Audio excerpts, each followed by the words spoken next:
자, 오늘 하나님의 말씀, 여러분 그 구약의 이스라엘 백성 다윗 초대 왕 그 다음에 솔로몬 왕이 그 대를 이으면서 그러면서 이제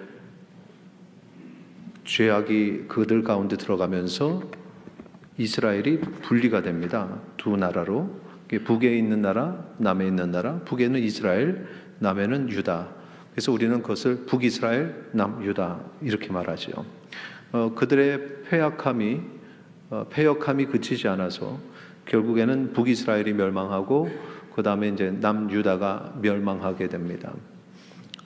예레미야서는 이 남유다가 멸망하는 시점에서 약 41년 전서부터, 그러니까 정말 그 멸망하기 직전의 시간이죠. 그리고 멸망, 그리고 이제 뭐 적은 분량이지만 멸망 이후의 분량까지 다루고 있습니다.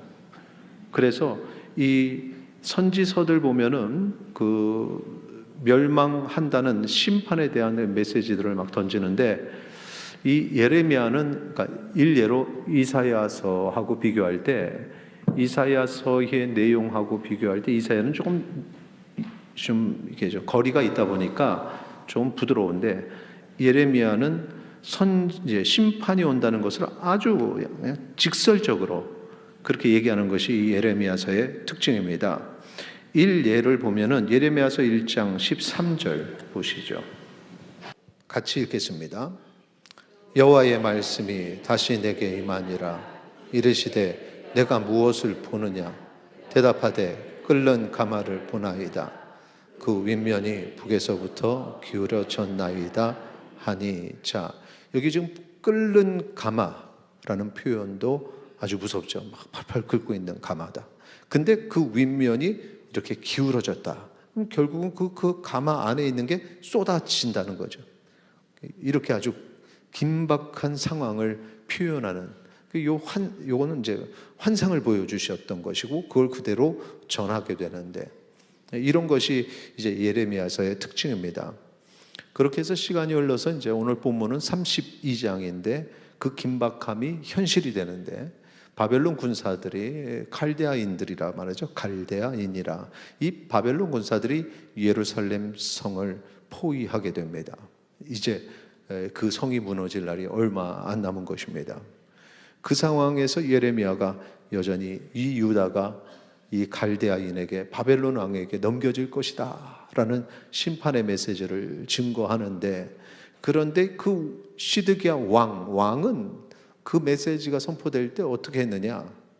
도리어 예레미야를 체포해 가지고 옥에 가둡니다.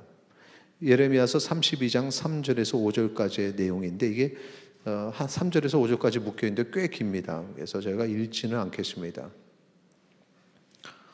마지막에 잠깐 내용 보시죠. 끝부분에 보면 유다왕 시드기야가 이르되 내가 어찌하여 이같이 예언하였느냐 하고 그를 가두었음이었더라. 이렇게 끝납니다. 그러니까 지금 심판이 바로 눈앞에 왔는데, 내 앞에 있는데 그것을 지금 인정하려고 하지 않는 겁니다. 이 예레미야가 너무 답답하죠. 그리고 거기에 이제는 선포하지 못하게 감옥에까지 가두었다라는 것입니다. 감옥의 위치는 시위대 뜰 안에 있는 옥입니다. 그래서 시위대 뜰 안에 가두었다 뭐 이렇게 표현하기도 하는데, 시위대 뜰에 있는 감옥에 갇혔어요. 감옥에 갇힌 예레미야의 입장이 우리가 돼봤으면 좋겠습니다. 그 순간에 어떤 생각이 들까요? 얼마나 답답하겠습니까? 그리고 또 한 가지는, 야, 이게 내가 바른 말을 했다고 감옥에 갇히게 되다니, 억울함도 좀 나올 겁니다. 또 한 가지는, 이렇게 못하게 하는데 심판이 안 이루어지면 어떻게 되는 거지? 또 한편으로는 그런 생각도 할 겁니다. 이렇게 강하게 핍박받고 내가 외치는데 그러다가 이게 안 이루어지면 뭐 이런 생각이죠. 이제 니느웨의 경우가 그랬죠. 니느웨의 경우 요나가 심판을 막 외쳤는데, 그랬는데 이제 회개하고서는 그러면서 그것이 현실로 이루어지지 않으니까 막 이게 뭐야 하는 생각을 이제 가졌던 내용이 그 내용인데 그런 겁니다. 그때 이제 옥에 갇혀 있는 예레미야에게 하나님께서 이렇게 말씀하십니다. 예레미야에게 32장 6절 7절 같이 읽도록 하겠습니다. 예레미야가 이르되 여호와의 말씀이 내게 임하였느니라. 이르시기를 보라, 내 숙부 살롬의 아들 하나멜이 내게 와서 말하기를 너는 아나돗에 있는 내 밭을 사라. 이 기업을 물을 권리가 내게 있느니라 하리라 하시더니, 숙부 살롬의 아들 하나멜, 그러니까 하나멜은 사촌입니다. 사촌 하나멜이 와서 그 하나멜이 소유한 아나돗에 있는 밭을 사라고 얘기할 것이다 라고 하나님께서 말씀하셨다는 것입니다. 그러니까 하나님께서 미리 알려주시는 거죠. 감옥에 갇힌 사람에게, 옥에 갇힌 예레미야에게 사촌 하나멜이 자기 땅을 구입하라고 요구한다. 이제 다시 한번 좀 구체적으로 여기서 이제 어디에 있는 땅이라고 했는지 제가 지금 말씀드렸는데 본문에서 확인하죠. 32장 7절 밑줄 그은 곳에 너는 어디요? 아나돗에 있는 내 밭을 사라. 그리고 이 기업을 물을 권리가 내게 있느니라. 이 땅을 네가 사야 되는 권리가 있다 이렇게 얘기를 합니다. 아나돗에 있는 밭. 그래서 아나돗 땅, 오늘 본문 제목에 보면은 아나돗 땅 매매에 담긴 메시지죠. 아나돗 땅이죠. 아나돗이 우리가 처음 듣는 분들이 많을 텐데 이게 중요한 이유 조금 잠시 후에 말씀드립니다. 그러니까 하나멜이 왜 그 밭을 팔려고 하는지는 이제 기록에 나와 있지 않지만, 그런데 우리가 이제 예레미야 입장에서 그 밭을 사는 게 손해입니까? 이익입니까? 한번 생각해 보죠.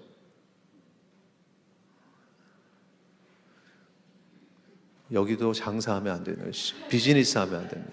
사업하면 안 됩니다. 이거를 내가 살 때 이게 손해인지 아닌지를 알아야 그런 걸 하는 거죠.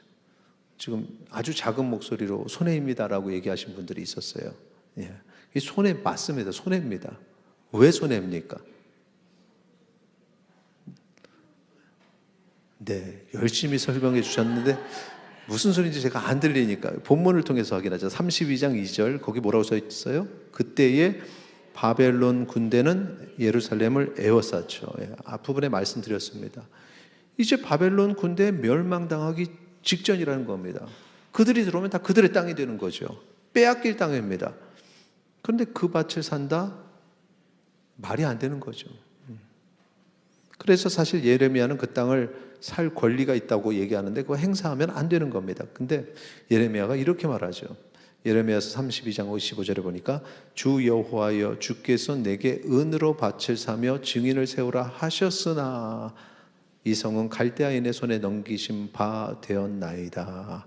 지금 예레미야는 그걸 알고 있습니다. 이 성을 갈대아인에게 넘길 땅인데 그런데 하나님은 내게 이것을 사라고 하십니다. 그러니까 이 현실과 하나님이 지금 요구하시는 것은 서로 맞지 않는데, 그런데 이 말 하고 나서가 아니라 그 전에 사실은 예레미야는 순종을 합니다. 이걸 다 알면서도 하나님이 사라고 하시네 그러면서 순종을 하죠. 예레미야서 32장 8절 9절 같이 읽겠습니다. 여호와의 말씀과 같이 나의 숙부 아들 하나멜이 쉬되 뜰 안 나에게 와서 이르되 청하노니 너는 베냐민 땅 아나돗에 있는 나의 밭을 사라. 기업의 상속권이 내게 있고 물을 권리가 내게 있으니 너를 위하여 사라 하는지라. 내가 이것을 여호와의 말씀인 줄 알았으므로 내 숙부의 아들 하나멜의 아나돗에 있는 밭을 사는데 은 70세겔을 달아 주되. 자, 여기도 그러니까 지금 아까 얘기했던 것 앞에 말씀대로 이루어져서 그 사람이 와서 이 하나멜이 와서 땅을 사라라고 얘기를 했고, 이게 하나님의 말씀이구나, 하나님의 뜻이구나 해서 그 밭을 샀다는 겁니다. 여기 보니까 은 70 17세겔이죠. 은 17세겔. 그래서 이제 그 뒤에 10절서부터 15절까지는 구입하는 과정이 기록이 되어 있는데, 구입할 때는 증인들이 있었고, 그리고 계약서를 쓰는데 서명을 한 것과 서명을 하지 않은 서류 2개를 준비해서 그걸 토기에다가 집어넣습니다. 그리고는 이 토기를 바룩이라는 사람에게 맡기는데, 바룩은 예레미야의 친구이기도 하고 또 서기입니다. 그래서 약간 공적인 업무를 하는 사람이죠. 그에게 맡겨서 이거를 오랫동안 보관하게 합니다. 32장 14절 보세요. 만군의 여호와 이스라엘의 하나님께서 이와 같이 말씀하시기를 너는 이 증서 곧 봉인하고 봉인하지 않은 매매 증서를 가지고, 그러니까 인을 딱 찍은 것과 인을 찍지 않은 것, 그 2개를 얘기한 거죠. 매매 증서를 가지고 토기에 담아 오랫동안 보존하게 하라. 오랫동안 보관을 한다는 겁니다. 그러니까 이 모든 일련의 과정들이 하나님이 원하시고 하나님이 행하라 하셨기에 따랐던 겁니다. 그럼 왜? 무슨 의미가 있는가? 도대체 땅을 사라는 게 무슨 의미가 있는가? 이제 이걸 알아야겠죠. 자, 여기서 제가 앞부분에 이 땅이 어떤 땅이냐 기억하라고 했습니다. 이 땅이 어디 있는 땅이었습니까? 아나돗이었습니다. 아나돗. 베냐민 지파의 아나돗 땅. 근데 이 아나돗이 어떤 땅이냐, 여기에는 모르는데 이 예레미야서 11장 가면은 11장 뭐 보실 수 있는 분은 빨리 보세요. 그 제목만 봐도 됩니다. 어떤 일이 있었던 곳이냐면 아나돗 사람들이 예레미야를 죽이려 했던 그런 장소입니다. 이 아나돗 땅이 패역한 땅인 거죠. 이 유다가 패역하고 이스라엘 전체가 패역했지만 대표적인 곳이 바로 이 아나돗이라는 겁니다. 그래서 11장 23절에 보면 하나님께서 아나돗인에게 재앙을 내릴 것이다 했던 장소. 그러니까 지금 이 시점에 있어서 패역한 땅, 그러니까 소돔, 이방의 땅에 소돔과 고모라와 같은 그런 느낌인 겁니다. 아나돗 패역한 땅. 근데 그 땅을 이제 이 바벨론 군사들이 함락하려고 해서 빼앗기는 거죠. 이 땅 주인 의지가 아닙니다. 그러니까 결국 여기서 땅 주인 의지가 아닌 권리를 가진 자가 그것을 가져가게 되는 것, 이거는 심판을 의미하는 거죠. 빼앗아 가는 거 안 되겠다 하고 다시 가져가는 거예요. 지금 현재 내가 주인이지만 원래 권한을 가진 자가 가져가는 겁니다. 자, 이게 비슷한 사건이 예전에도 있었다는 거죠. 뭐냐 하면은 아담과 하와에게 하나님께서 에덴 동산을 주시고 거기서 하나님의 통치가 이루어지게, 오늘 아까 잠깐 그 영상 속에서 우리 자녀들에게 설교한 내용도 이 내용이 있었습니다. 이 내용이 그 하나님의 백성 아담과 하와를 세우고 거기에 이제 자손대대 생육하고 번성하면서 하나님 나라를 이루게 하려고 하셨는 하나님의 계획이 있었는데, 근데 아담과 하와가 죄를 지음으로 말미암아 거기서 이제 아담과 하와를 하나님께서 내쫓으시죠. 에덴의 동쪽으로 내쫓으시면서 결국은 에덴 동산을 뺏겨버린 겁니다. 에덴 동산을 걷어 가신 겁니다. 그리고 이거 똑같습니다. 출애굽해서 가나안에 머물어서 거기에 이스라엘이라는 나라, 하나님이 통치하시는 나라를 세웠는데, 그런데 이제 북이스라엘 뺏기죠. 이제 남유다가 뺏기죠. 그러면서 가나안을 다시 걷어 가신다는 겁니다. 이게 바로 심판이죠. 하나님의 심판이 반드시 온다. 이것을 이 아나돗 땅의 매매를 통해서 보여주시는 겁니다. 예레미야서 32장 27절 28절 같이 읽겠습니다. 나는 여호와여 모든 육체의 하나님이라 내게 할 수 없는 일이 있겠느냐. 그러므로 여호와께서 이와 같이 말씀하시니라. 보라, 내가 이 성을 갈대아인의 손과 바벨론의 느부갓네살 왕의 손에 넘길 것인즉 그가 차지할 것이라. 아멘. 이겁니다. 하나님의 뜻이에요. 하나님은 전능하신 하나님이에요. 그런데 그 하나님의 심판의 메시지를 줬을 때 시드기야 왕이 무시했다는 거죠. 하나님의 말씀을 무시한 자에게 이것이 반드시 이루어진다라는 사실을 보여주는 것입니다. 인간이 죄로 인해서 잃어버린 것들, 소중한 것들이 참 많습니다. 그거는 단순한 땅뿐만 아니죠. 에덴 동산과 가나안 땅뿐만 아닙니다. 우리는 일단은 제일 먼저 영생을 잃어버렸습니다.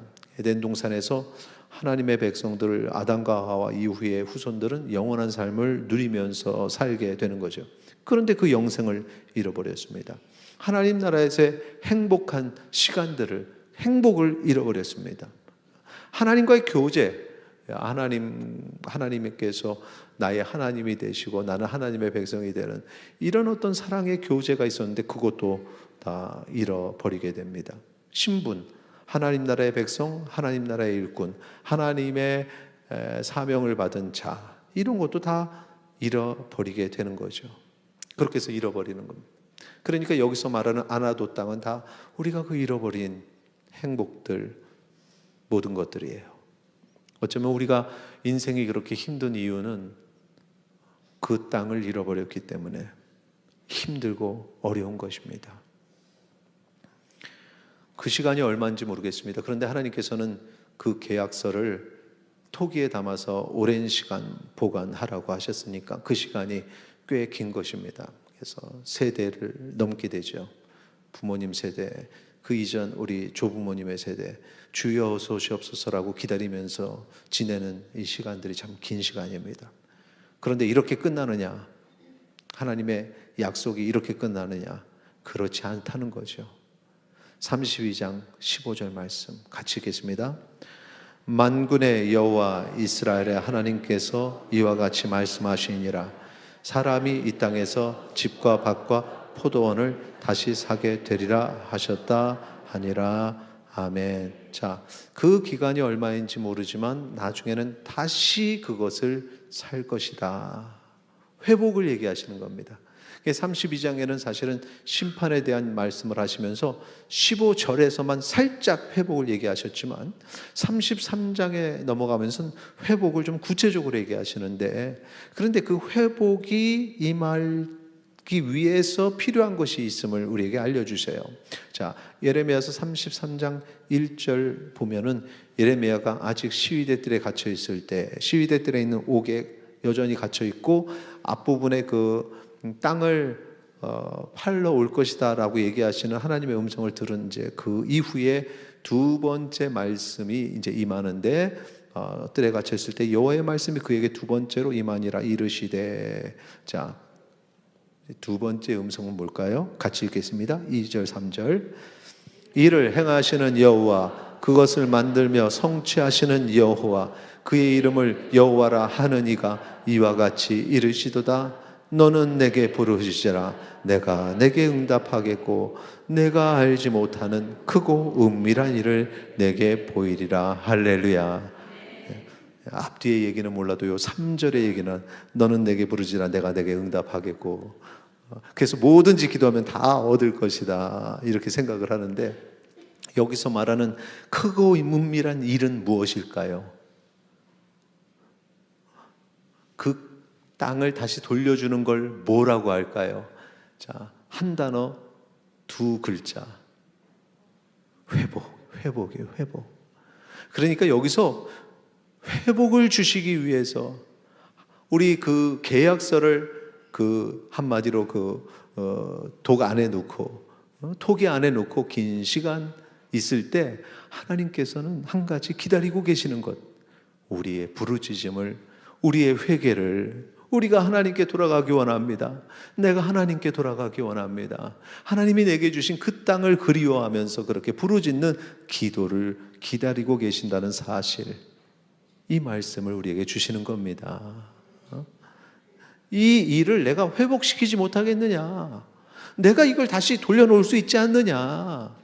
그래서 2절에서 이를 행하시는 여호와, 그것을 만들며 성취하시는 여호와, 그의 이름을 여호와라 하는 이가 이와 같이 이르시도다. 이렇게 강조하시는 이유가 내가 돌려놓기를 원한다. 하나님의 마음은 이미 회복에 있는 겁니다.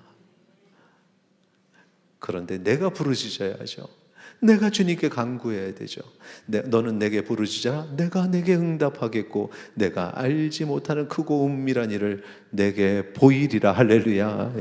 이렇게 기다리시는 하나님께서, 회복을 원하시는 하나님께서 우리의 간구함을, 회개를 기다리고 있다는 사실 기억하시기 바랍니다. 그 이전보다 더 풍성한 것을 준다는 거예요. 자, 크고 은밀한 일, 회복이라고 했는데 조금 더 구체적으로 설명해 주십니다. 6절, 7절, 8절 같이 읽겠습니다. 그러나 보라, 내가 이 성읍을 치료하며 고쳐낫게 하고 평안과 진실이 풍성함을 그들에게 나타낼 것이며 내가 유다의 포로와 이스라엘의 포로를 돌아오게 하여 그들을 처음과 같이 세울 것이며 내가 그들을 내게 범한 그 모든 죄악에서 정하게 하며 그들이 내게 범하며 행한 모든 죄악을 사할 것이라. 할렐루야. 아멘. 이 죄악이 얼마나 악한지, 아나돗에서 행했던 그 사람들의 그 악함이 얼마나 더러운지, 그런데 그 죄악을 사해 주신다고 합니다. 그런데 사해 주시는 게 왜 사해 주시는지를 우리가 알 수 있는 대목이 있어요. 뭐냐면 6절 보니까 내가 이 성읍을 치료하며 고쳐 낫게 한다는 거죠.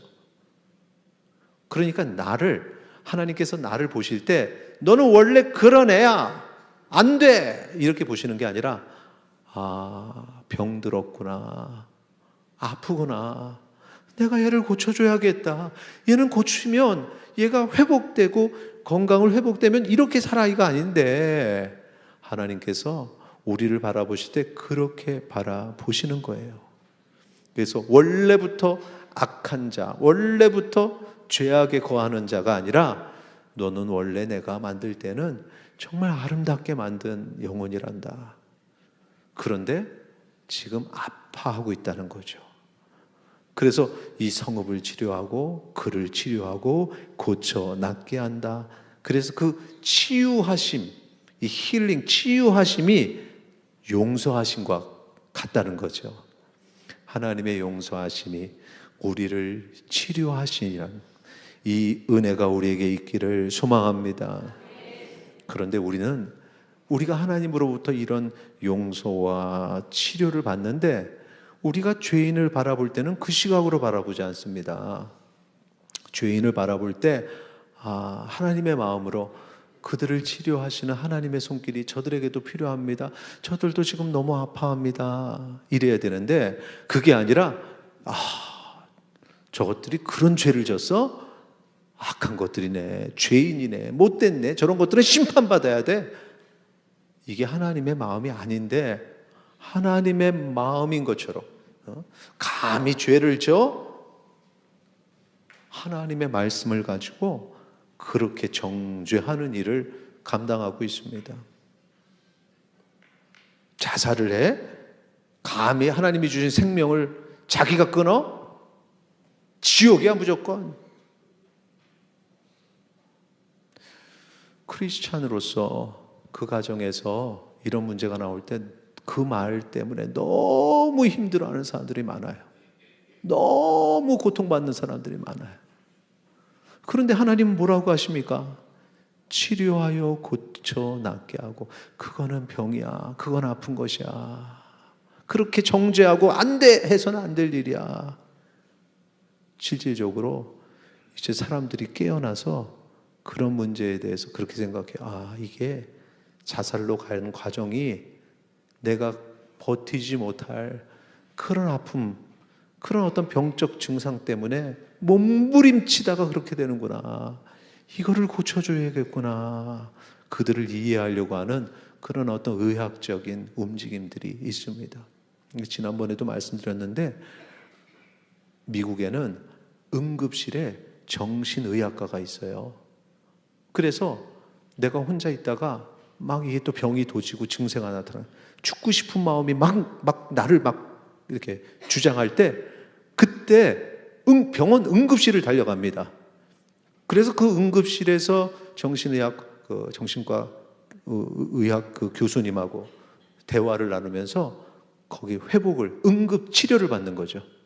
그럼 이제 죽고 싶은 마음이 싹 사라지고 다시 회복이 되는.